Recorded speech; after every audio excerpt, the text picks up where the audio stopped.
perjuangan dan alat revolusi seluruh bangsa Indonesia. Dengan jiwa kebangsaan yang murni, hati yang bersih dan jujur serta budi yang penuh kecintaan dan kesetiaan kepada tanah air dan bangsa. Semboyan kami angkasawan RRI, sekali di udara tetap di udara. Semenjak 45 tak pernah berhenti, patuh dan setia berjiwa Pancasila. Tribras setia landasan kerjanya, Ampera tujuan utama. Penuh pengabdian pada revolusi, demi Tuhan demi pertiwi. Sekali di udara tetap di udara.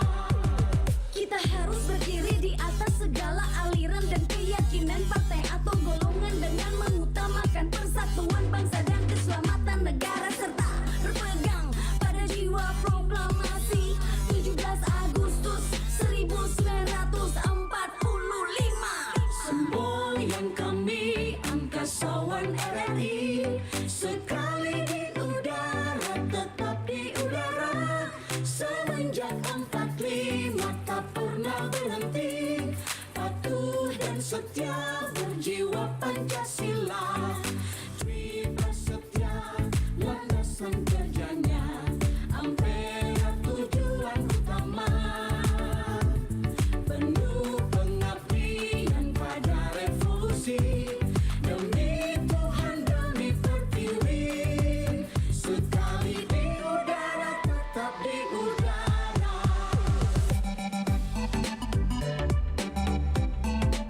Sekali di udara tetap di udara.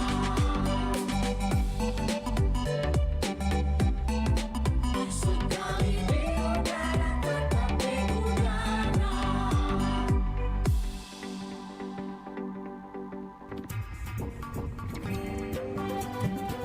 Anda masih mendengarkan Nusantara Siang, Pro 4 RRI Makassar. Assalamualaikum warahmatullahi wabarakatuh dan selamat siang sahabat budaya dimanapun saat ini Anda berada. Kita kembali berjumpa di obrolan UMKM. Kali ini kita berbicara tentang bisnis travel menguntungkan. Nah, saat ini tentu kita sudah bersama dengan narasumber kita. Ada Ibu Hajia Aisyah Triana SH. Beliau adalah owner dari PT Atina Rahmataka Wisata.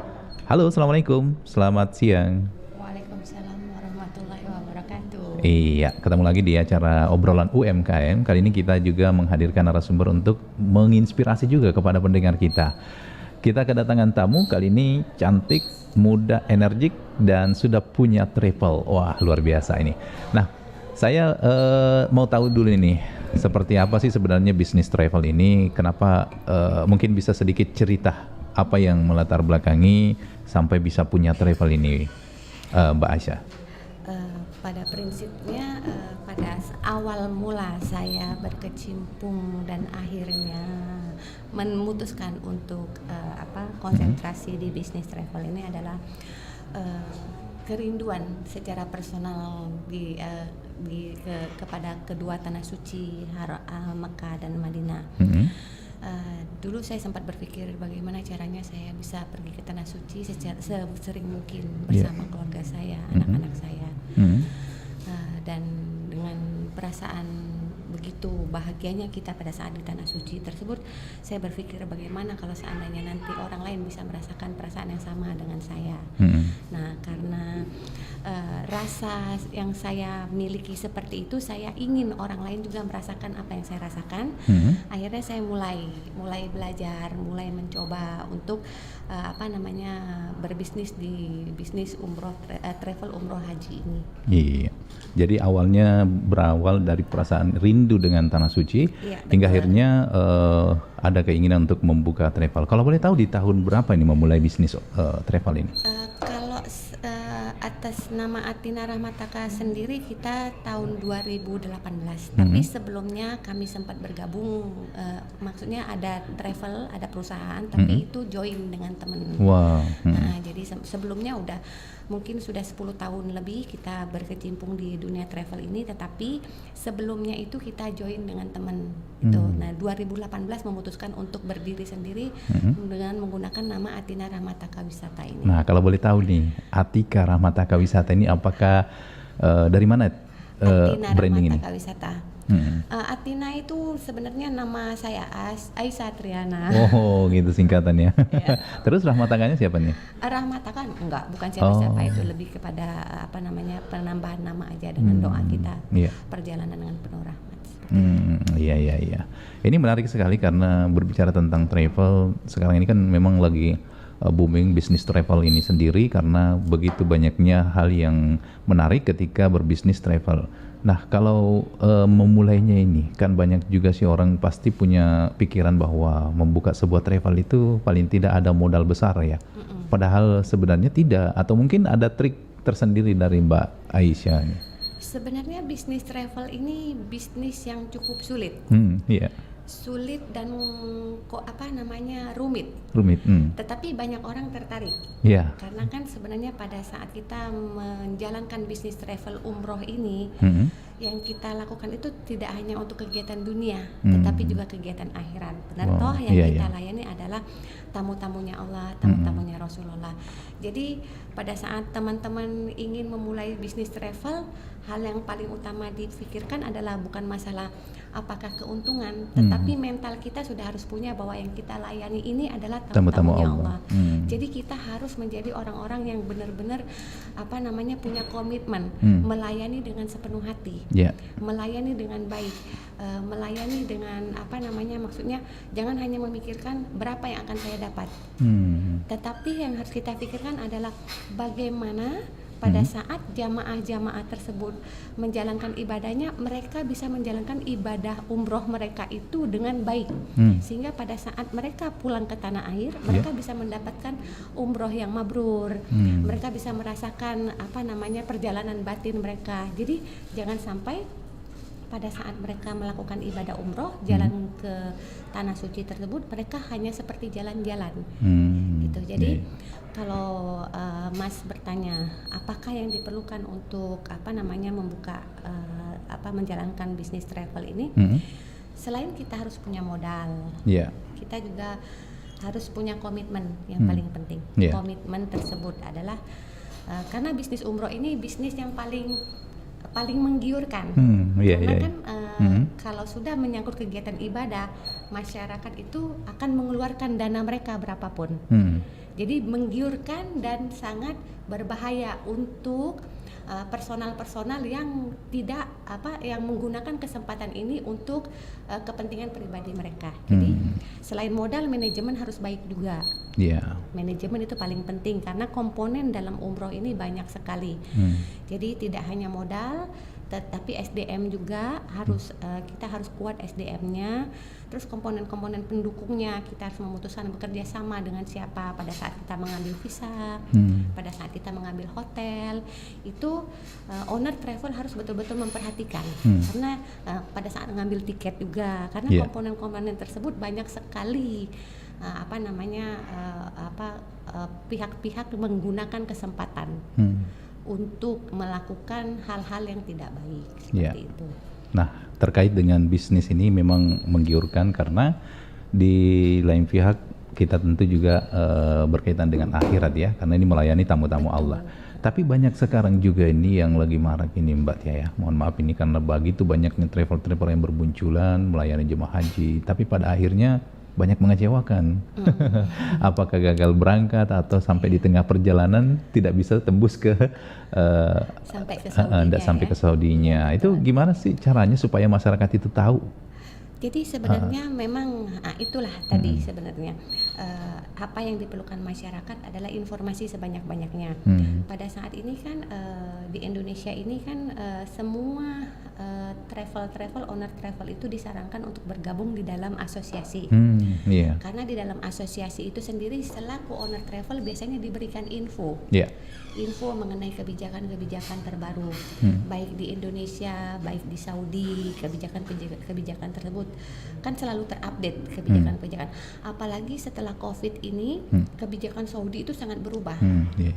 Dan kebijakan Saudi itu sometimes berubah begitu cepat gitu loh. Jadi memang hal seperti inilah yang kadang bikin pengusaha travel juga ikut bingung.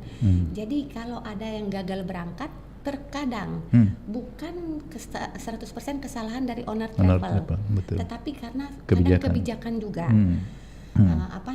Tetapi hal seperti ini seperti yang tadi saya sampaikan, terkadang ada pihak-pihak terkait yang memanfaatkannya, kan? Iya. Jadi untuk calon-calon tamu Allah, tamu Rasulullah, calon-calon jamaah yang ingin menjalankan ibadah umroh, yang ingin mendaftar umroh, mungkin sebaiknya mereka cek satu nomor izin. Nomor izin itu kan ada di website Kemenag, seperti itu ya kan.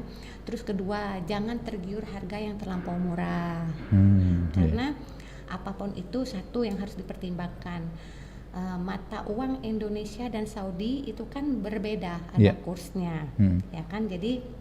Jadi kalau umroh yang terlalu murah mungkin dipertanyakan lagi. Jangan sampai karena harganya murah tergiur. Jadi sebaiknya dicek, dicari informasi mengenai perusahaan ini seperti apa, ya kan.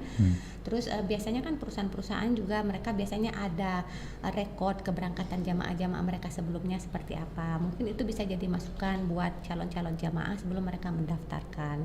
Dan mungkin juga masalah kantor, mereka perlu cek kantornya ada di mana, karena kan sekarang banyak juga yang jualan melalui online seperti itu. Nah, kalau jualan melalui online itu kalau terjadi sesuatu, calon jamaah tersebut akan kemana gitu loh mencarinya. Apalagi terkadang yang jualan melalui online mereka tidak punya izin gitu. Jadi hal utama yang harus dicek adalah izin dari perusahaan tersebut. Mungkin seperti itu yang bisa saya sampaikan. Ya, terkait dengan arus tadi bergabung dengan asosiasi. Nah, ini apakah dengan bergabung dengan asosiasi itu termasuk jaminan mendapatkan legalitas travel itu sendiri? Enggak. Jadi kalau masuk asosiasi itu sebenarnya bukan merupakan suatu keharusan, tetapi disarankan untuk bergabung dengan asosiasi. Kenapa? Karena asosiasi itu seperti tadi saya sampaikan, di dalam asosiasi biasanya owner travel itu bisa mendapatkan update terbaru mengenai kebijakan mengenai umroh dan haji yang terbaru baik dari pemerintah Saudi maupun dari pemerintah Indonesia. Nah, mengenai legalitas sendiri, legalitas itu tidak melalui asosiasi. Kalau legalitas untuk umroh travel, perusahaan umroh travel itu legalitasnya melalui Kemenag. Nah, kalau perusahaan yang masuk ke dalam asosiasi itu wajib menyertakan legalitasnya. Wajib menyertakan detail legalitasnya, PPIU-nya wajib disertakan. Jadi untuk asosiasi memang mereka pada saat mereka menerima anggotanya, mereka mewajibkan untuk menyertakan legalitas. Tetapi seperti kami di aspirasi, asosiasi aspirasi, kami juga tidak menutup kesempatan buat teman-teman yang legalitasnya belum selesai menjadi PPIU. Tetap kami bina. Karena kita bina, kita dorong sehingga mereka nanti bisa mempunyai PPIU sendiri, izin sendiri, legalitas yang lengkap. Sehingga para pengusaha-pengusaha, para owner-owner tersebut bisa lebih nyaman untuk memberangkatkan jamaah mereka. Jadi untuk di aspirasi kami ada membina travel yang legalitasnya belum lengkap, itu kita bina, kita arahkan untuk para owner agar mereka nanti bisa mempunyai legalitas sendiri, seperti itu. Jadi memang bahwa mendirikan sebuah UMKM travel itu sendiri, terus begitu banyaknya travel yang sekarang ini itu bukan menjadi persaingan bisnis kita ya, tetapi justru harus merangkul ya Bu ya. Iya dong. Gitu. Kita bisnis di travel ini kita harus saling merangkul. jangan saling menjatuhkan. Dan di asosiasi itu kita memang di sana kita bertemu seperti aspirasi mempunyai anggota sudah hampir 100, itu para owner travel semua. Dan kami tidak saling kompetisi di dalam sana, justru kita saling memberi berbagi, masukan. berbagi. Misalnya travel A, saya punya blokan tiket nih masih sisa, mungkin ada yang perlu seperti itu gitu kan. Terus seperti saya dari Athina Rahmataka Wisata sendiri, kami sudah provider visa dan wholesaler hotel. Itu saya juga saya ada hotel ini nih, gitu kan. Mungkin ada yang perlu. Jadi memang kita bertukar informasi di sana. Tetapi karena kita di dalam asosiasi, sehingga kan kita saling mengetahui kredibilitas kita. Seperti itu. Nah ini kan juga banyak tadi yang kita katakan bahwa awal bergabung ini kan mengikut dulu ke misalnya join ke misalnya perusahaan apa gitu yang memang, karena kalau kita mau membuka travel kan apakah memang harus ada investasi ke maskapai misalnya ya untuk dalam hal tiket ini nih? Kalau investasi tidak perlu, tetapi memang pada saat kita sudah menentukan tanggal keberangkatan, itu sebaiknya kita sudah mempersiapkan tiketnya. Nah, tiket tersebut harus kita DP. DP tiket itu tergantung dari maskapainya menetapkan berapa. Setiap maskapai kan mempunyai kebijakan masing-masing. Jadi jangan sampai pada saat kita sudah memutuskan tanggal keberangkatan grup kita, tapi tiket belum dipersiapkan. Karena komponen tiket ini kan susah-susah gampang dapatnya, karena alurnya kalau saat kita sudah dapat tiket, udah tahu tanggal berapa kita mau berangkat, otomatis kan kita sudah harus pemesanan hotel. Hotel itu kan mengikuti tanggal dari tiket. Jadi tidak bisa memesan hotel seandainya tiketnya belum fix tanggal berapa. Tetapi kalau tadi Bapak tanyakan apakah perlu investasi, enggak perlu investasi. Jadi memang mengurus travel khusus jemaah umroh dan haji ini memang agak-agak ribet juga ya karena pengurusannya ya. Tetapi mungkin ada sedikit trik dari Mbak Aisyah terkait dengan ini kan kalau boleh tahu nih di mana nih letak kantornya? Kalau kantor pusat saya sendiri ada di Jakarta. Tapi itu melayani jemaah dari seluruh daerah? Seluruh Indonesia. Iya. Jadi kalau Athina Rahmataka Wisata sendiri kami melayani seluruh Indonesia. That's why saya sekarang ada di Makassar. Iya. Oh berarti ini tinggal masing-masing jemaah, misalnya nih ada satu jemaah dari Papua, ada di Makassar satu ini misalnya terbagi-bagi di antara beberapa wilayah nih. Itu haruskah nanti itu kumpulnya di Jakarta atau masing-masing atau bagaimana sistemnya? Tergantung. Jadi tergantung misalnya jamaah dari Papua, seandainya kami ada keberangkatan dari Surabaya atau dari Makassar, daerah terdekat, nanti kita arahkan ke daerah yang terdekat seperti itu. Iya. Nah itu biaya transportasinya ditanggung sendiri oleh jemaah. Terkadang kita harga termasuk include, tapi terkadang kita keluarkan. Kenapa? Kadang seperti ini.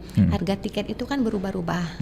Jadi sebaiknya kita keluarkan untuk add-on-nya itu kita keluarkan dari harga paket seperti itu. Nah, kalau berbicara tentang bisnis travel nih, ada tadi gampang-gampang susah mengurusnya. Betul. Nah, kalau berbicara tentang keuntungan dan ruginya, gimana itu?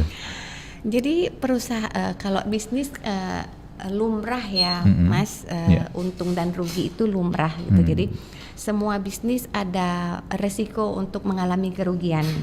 Betul. Begitu juga keuntungan, semua bisnis kita pasti berharap ada keuntungannya. Seperti tadi yang saya sampaikan pertama kali adalah pada saat kita berbicara mengenai bisnis travel, kalau saya personal, saya kita memang mengharapkan keuntungan, tetapi mungkin harus siap dengan resiko juga karena travel ini resikonya besar, Pak. Betul. Contoh, misal kita ngambil perjalanan tanggal 9 September. Oke? Berarti kan kalau hari ini tanggal 7, anggap 7 September, kita sudah rapi dong berarti. Untuk visa sudah rapi, tiket sudah rapi, hotel sudah rapi. Tapi tiba-tiba kita dapat info mendadak bahwa pesawatnya reschedule. Itu yang terjadi adalah dampaknya apa? Seandainya keberangkatan kita dari Jakarta, artinya jamaah daerah sudah beli tiket untuk ke Jakarta. Betul. Terus tetap berangkat ke Jakarta, artinya ada biaya tambahan untuk nginep di Jakarta, di hotel mereka. Selain itu biaya tambahan lainnya adalah apa? Hotel di Saudi kita udah blok untuk tanggal tersebut. Otomatis kan harus di reschedule juga hotelnya. Iya, pada saat reschedule itu otomatis ada tambahan biaya lagi ya? Atau bagaimana? Kalau kita sudah pelunasan, Oh. tergantung kebijakan Hotel hotel. masing-masing. Apakah nanti uang tersebut bisa dikeluarkan? Mhm. Seandainya hotel tersebut ada kamarnya pada saat kita ganti tanggal, change date itu ada kamar yang kosong, ya bisa uangnya dialihkan. Seandainya tidak ada, kita kan harus pindah hotel lain. Ya, betul. Itulah biaya lagi tambahan. Jadi kalau berbisnis di dunia travel ini, kalau kita teman-teman travel bilang harus siap jantungnya 9 loh Pak. Mentalnya enggak boleh mental kerupuk ya. Oh jangan ya kan, Iya. bisa masuk IGD kalau mentalnya kerupuk. Karena pernah juga nih, saya punya pengalaman orang tua dulu waktu penerbangan umroh, dia kan transit di Malaysia. Malaysia ya. Ternyata pada saat sampai di sana ternyata pesawatnya sudah berki. Mungkin apakah itu informasinya kurang akurat dari maskapainya atau bagaimana? Yang jelas ini mungkin ada keterlambatan pesawat sehingga pihak travel itu sendiri yang harus tetap membiayai dia. Betul. Harus bermalam 1 hari lagi baru bisa ada pesawat ke sana. Bisa jadi human error. Ya kan, Ya. human error. Bisa jadi pihak travel yang salah membaca tiket. Oh. Atau bisa jadi juga tiket pesawat dari Jakarta menuju Kuala Lumpurnya itu delay, Ya. kan bisa jadi terjadi kemungkinan seperti itu. Tetapi kalau maskapai mempercepat keberangkatan, saya rasa tidak bisa seperti itu karena Ya, kan paling. izin landing kan biasanya sudah diajukan jauh-jauh hari kan, izin untuk terbang dan landing itu. Jadi mungkin kemungkinan terbesar itu di human error, Ya. ketelitian seperti itu. Dulu Mbak Aisyah waktu pertama kali membuka travel memang langsung orientasinya ke haji dan umrah atau memang ada semacam hanya sebatas jualan tiketin aja atau bagaimana? Enggak, saya dari awal itu memang untuk haji Haji dan dan umroh. umroh. Iya, tapi awalnya saya main di B2C langsung ke jamaah, tapi kalau sekarang saya lebih fokus ke visa dan hotel. Seperti itu. Iya. Karena banyak sekali juga saya pernah dapatkan UMK travel ini kita meskipun tidak punya kantor bisa punya travel sendiri, hanya beli akun begitu ya. Yang begitu yang biasa banyak saya jumpai ya. Nah, itu asosiasi memerangi hal-hal seperti itu, membantu pemerintah karena hal seperti ini kan kita menjaga jamaah juga. Betul, ya. Kalau travel ada izin, travel ada kantor. Kalau jamaah ada sengketa Ya. dengan pihak travel, bisa lapor ke Kemenak. Nanti kita akan diundang sama Kemenak untuk berdiskusi, dicari permasalahannya seperti apa. Ya. Tetapi kalau jamaah membeli paket umroh melalui travel yang tidak jelas, tidak ada izin, tidak ada kantor, kalau lapor ke Kemenak kemana? Karena Kemenak tidak punya datanya. Betul. Iya, betul. Kalau kita semua travel yang ada izin di Kemenak itu ada datanya. Direktur utamanya siapa, kantornya siapa, nomor handphonenya siapa.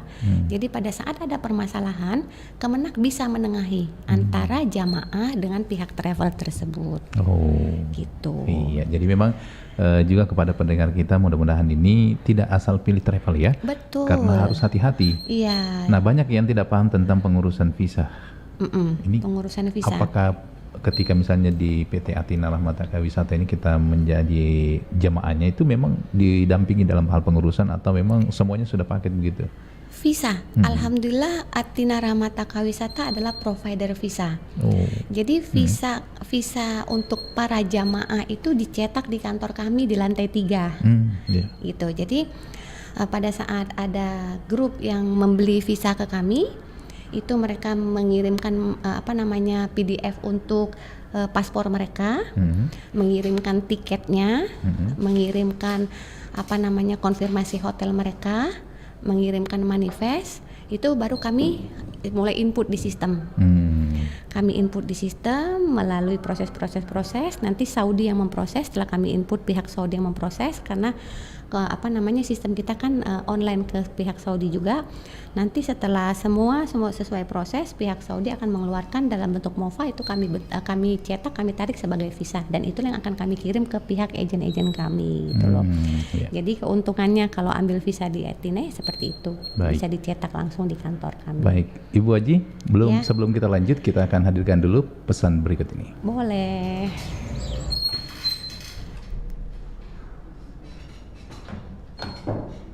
Waalaikumsalam warahmatullahi wabarakatuh. Panggilan haji adalah gelar yang disematkan bagi orang yang baru saja pulang dari menunaikan rukun Islam yang kelima. Biasanya, seseorang tersebut akan disebut haji bagi laki-laki atau hajah bagi perempuan. Sebutan ini ternyata hanya ada di Indonesia. Gelar haji mulai digunakan di Indonesia sejak zaman kolonial Belanda. Saat itu, Islam merupakan salah satu kekuatan anti-kolonialisme di Indonesia pada masa penjajahan Belanda. Kiai Haji Ahmad Dahlan, seusai pulang ibadah haji mendirikan Muhammadiyah. Kemudian Kiai Haji Hashim Asy'ari mendirikan Nahdlatul Ulama. Saman Hudi mendirikan Serikat Dagang Islam. Dan Cokro Minoto mendirikan Serikat Islam di masa itu. Berdirinya organisasi-organisasi Islam ini mengkhawatirkan pihak Belanda karena banyak perlawanan yang dilakukan umat Islam terhadap kolonial, terutama yang baru kembali dari ibadah haji. Disematkannya gelar haji ini adalah upaya yang dilakukan kolonial Belanda agar lebih mudah dalam mengenali dan mengawasi orang Indonesia yang telah menunaikan ibadah haji agar tidak memberontak. Kebijakan tersebut diatur dalam Peraturan Pemerintah Belanda Stadblad tahun 1903 dan mulai 1916 setiap umat muslim di Indonesia yang baru saja pulang dari ibadah haji mendapatkan gelar haji.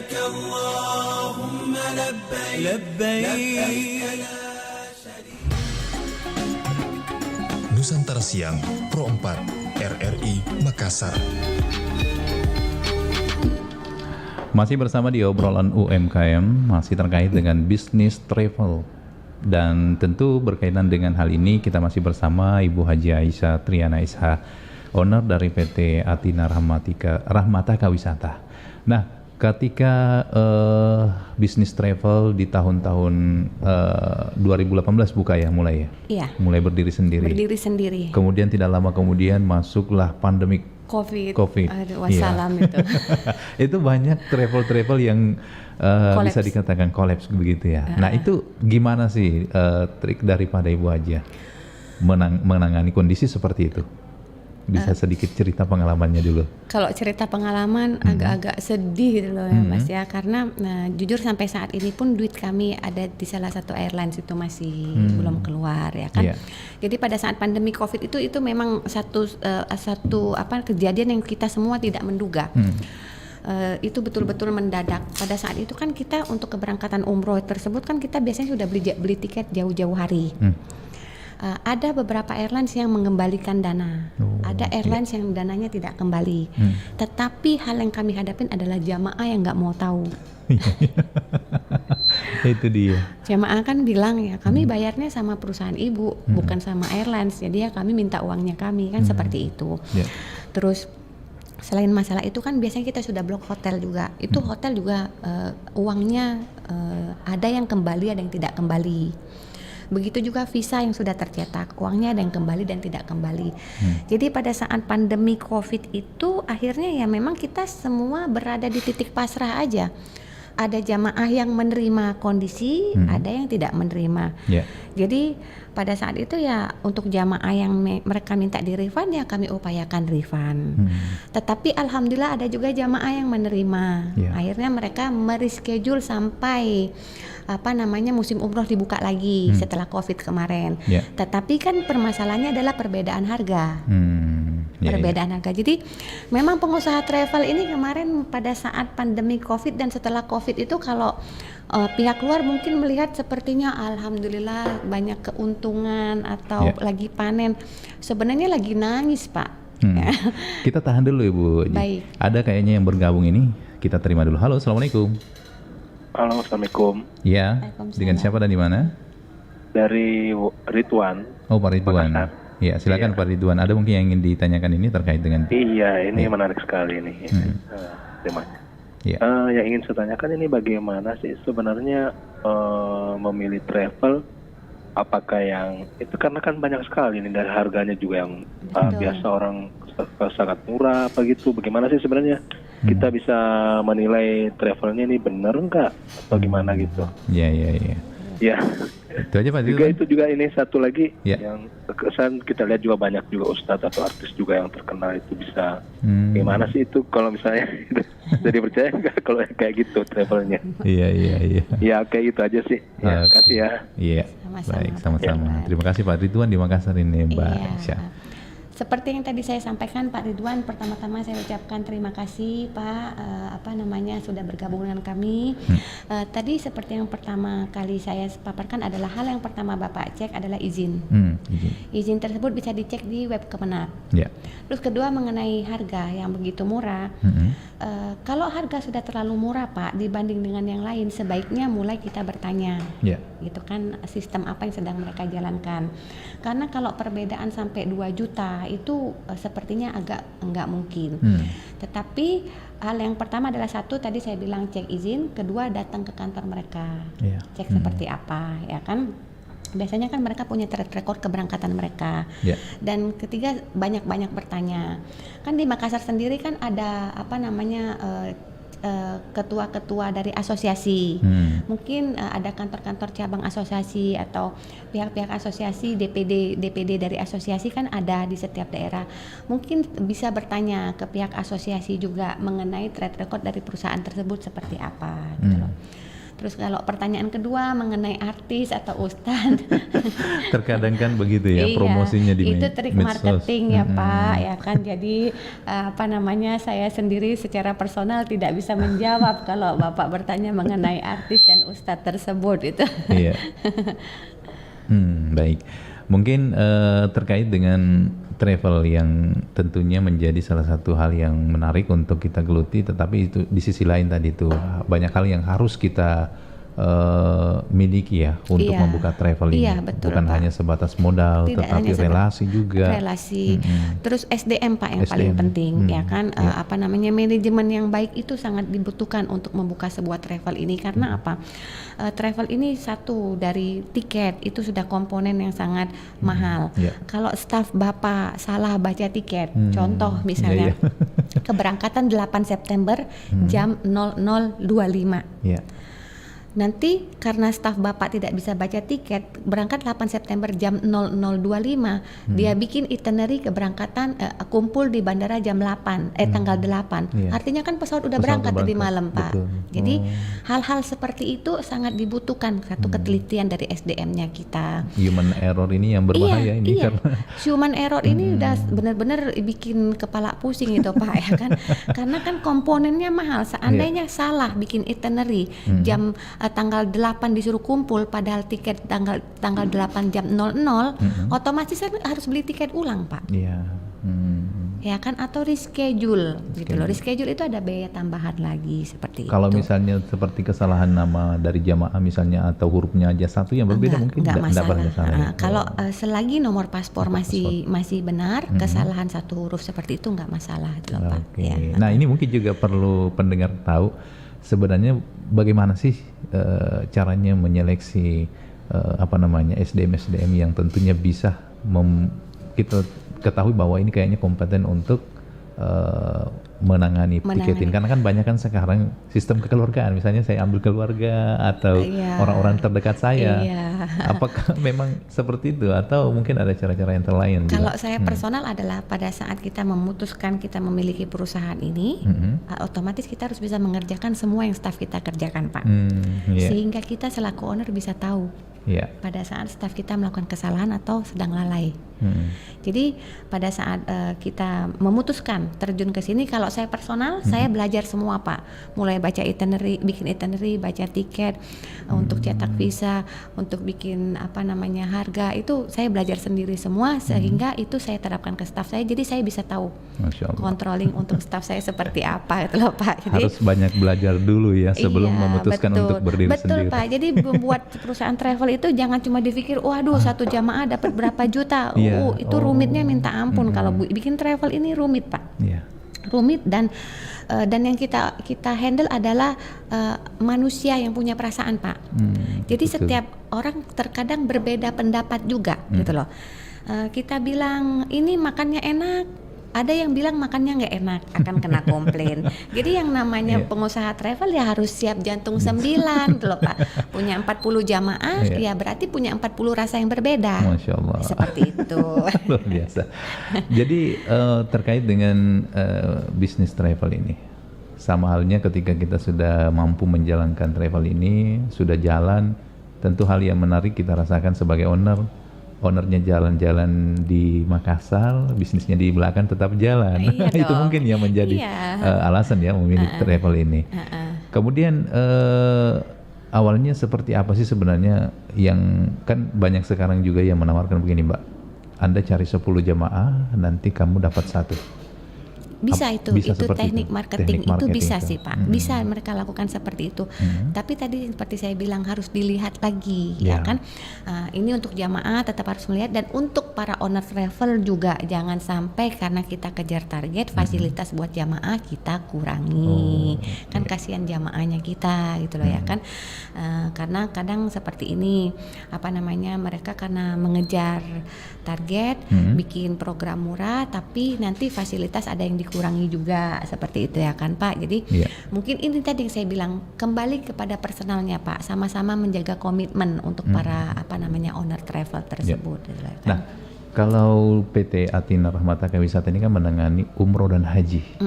Bedakah penanganan antara umroh dengan haji itu sendiri? Karena kan haji sekali 1 tahun nih. Iya. Nah, ini apakah juga ada kuota terbatas? Misalnya ada jamaah nih yang saya daftar untuk haji apalah reguler, haji plus, haji plus. Ya. Karena kalau reguler kan itu pemerintah yang pegang. Kalau haji plus itu kan memang daftar tunggu dari setiap daerah berbeda Pak. Sekarang kan jadwal tunggunya ada yang 7 tahun, ada yang 5 tahun, ada yang 10 tahun. Kalau yang kan, ONH itu plus, apakah ada juga batasan daftaran menunggunya, misalnya dalam jangka 1 tahun atau 2 tahun, atau saya punya uang langsung siap berangkat tahun ini? Atau kalau plus dari pemerintah tidak, dia harus bukan tunggu. misalnya dari travel lah ya? Dari travel, mungkin yang Bapak bahas adalah mengenai furoda kemarin dan furoda. ziarah. Kalau furoda dan ziarah itu ya Pak, bukan kapasitas saya menjawab di sini karena itu furoda memang tahun kemarin juga banyak yang menggunakan furoda. Ya kan, memang furoda itu adalah haji yang lebih cepat, berangkat daftar sekarang bisa berangkat sekarang. Dan ada juga yang menggunakan visa ziarah, ya kan. Jadi macam-macam, ada visa furoda, ada visa mujamalah, ada visa ziarah, gitu loh kan. Jadi tergantung lagi. Nah, nanti calon jamaah yang ingin membeli paket seperti itu harus bertanya lagi lebih detail, yang mereka gunakan visa apa, seperti itu gitu loh kan Pak. Terus tapi alhamdulillah tahun kemarin kan yang menggunakan visa ziarah, alhamdulillah mereka berjalan baik kan Pak. Nah, tetapi tetap itu adalah di luar program pemerintah Indonesia kan Pak ya kan, karena pemerintah Indonesia sendiri adalah program haji reguler tadi. Nah, program haji reguler pun sebenarnya ada percepatan Pak. Biasanya kan ada kota-kota yang masih kosong, itu ada percepatan juga. Nah, tapi mungkin itu nanti dari pihak pihak travel biasanya menghubungi kalau mereka mendapatkan kuota percepatan seperti itu gitu loh Pak. Iya. Jadi selama pandemi kemarin tidak ada keberangkatan jamaah, kemudian setelah dibuka kembali, ini kan otomatis banyak jamaahnya yang harus berangkat ini. Betul. Itu gimana triknya untuk memberangkatkan ini? Apakah bergilir atau memang sesuai dengan urutan yang sudah terdaftar sebelum pandemi? Kan pernah dipending ya 2 tahun, 3 tahun? 2 tahun. 2 tahun ya. Kalau kemarin saya personal ya Pak, dari perusahaan kami Athina Rahmataka Wisata, pada saat COVID, jamaah itu saya kembalikan semua uang gitu loh Pak.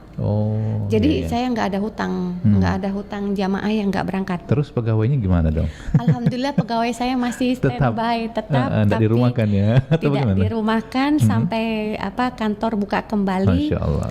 Tapi dengan mohon pengertian kepada kepada para staf bahwa kami tidak bisa membayar full untuk salary gitu kan Pak. Dan pada saat itu juga saya menyampaikan bahwa seandainya kalian mendapatkan kesempatan lebih baik, mendapatkan salary yang lebih baik, silakan pindah. Tapi selagi belum ada, nggak apa-apa di sini dulu. Jadi ya kita mengerjakan banyak hal lah ya Pak, menjadi kreatif zaman COVID kemarin ya Pak. Iya. Kalau kita tidak tahan dengan segala cobaan kemarin kan pasti pasti banyak. Wah, sudah tutup aja perusahaan. Iya, Tapi alhamdulillah bisa bertahan ya. Alhamdulillah Apalagi kalau bertahan. boleh lihat, ini masih mudah sekali travelnya. Baru 2 tahun jalan tiba-tiba 5. muncul. Dari 2018 kan? Iya, 2018 tiba-tiba masuk pandemi. Itu kan langsung, ujian betul. sangat berat. Oh, ya, betul, Berbeda dengan travel yang mungkin sudah enjoy beberapa tahun yang lalu, sudah Iya, berdiri sendiri. Betul. Tapi kan kita memang perusahaan sendirinya di 2018, tapi mungkin mentalnya udah dari 10 tahun lalu kan Iya, Pak, iya, ya kan itu di dia. travel. Jadi ya sudahlah, terima Iya. nasib kemarin itu kan Pak. Toh juga bukan kita sendiri ya Pak, Iya, ya betul. kan? Gitu kan. Tidak hanya travel, hostel pun juga begitu banyak. Iya, betul. Semua sektor. Semua tentunya. sektor ya kan. Iya. Nah sekarang setelah adanya kembali dibuka izin untuk umroh dan haji ini, gimana nih tingkat animo masyarakat untuk melaksanakan ibadah umroh ini? Alhamdulillah ya Pak, ini betul-betul istilahnya 2 tahun kita kemarin itu dibayar sekarang gitu ya kan. Iya. Alhamdulillah gitu kan. Cuma memang kita agak agak harus cepat beradaptasi dengan kebijakan-kebijakan terbaru dari pihak Saudi ya kan Pak ya kan. Yang pertama kali kemarin awal dibukanya adalah kita harus pakai syarat harus PCR, harus vaksin dan lain-lain kan Pak ya kan. Jadi memang banyak hal-hal baru, banyak kebijakan-kebijakan baru yang diterapkan pemerintah Saudi setelah musim Covid ini, dan memang kita harus mensosialisasikannya kepada para jamaah.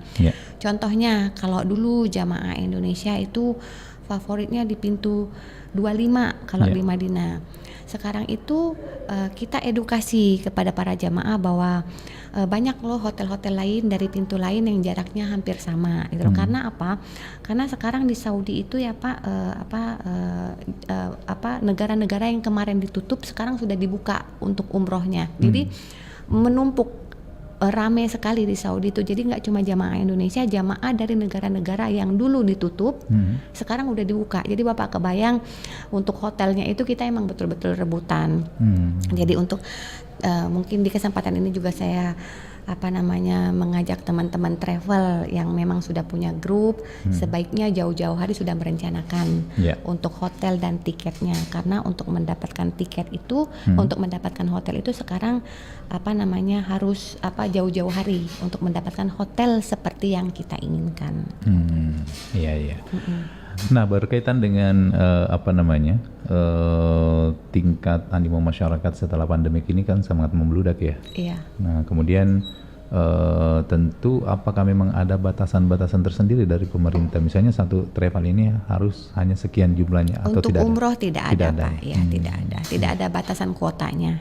Dipersilakan gitu kan.